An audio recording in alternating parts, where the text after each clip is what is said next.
নমস্কার বন্ধুরা, আজকে তোমাদের সঙ্গে আমি তনুশ্রী অ্যান্ড কৃত্তিকার ব্লগে একটা নতুন ভিডিও নিয়ে চলে এসেছি।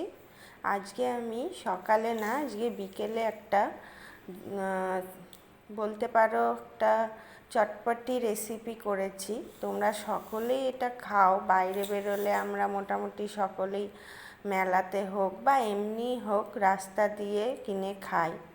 আজকে অ্যাকচুয়ালি বানাবো ফুচকা, এবং সেটা ওই দই দিয়ে, দই ফুচকা যেটা আমরা বলি, সেইটা আমি তৈরি করব নিজের মতো এবং ঘরোয়াভাবে তৈরি করব।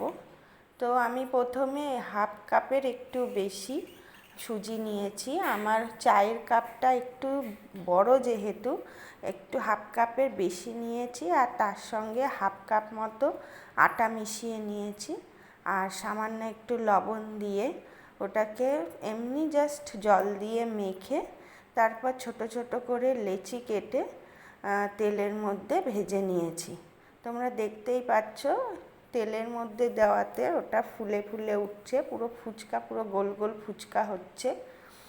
তারপরে সেগুলো আমি অনেকগুলো একসঙ্গে তৈরি করে নিয়েছি, আগে বেলে নিয়েছি, তারপর তেলের মধ্যে ভেজে নিয়েছি সেগুলো।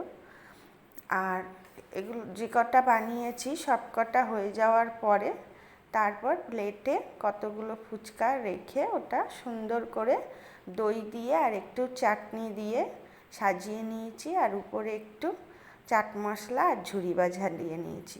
টাটা।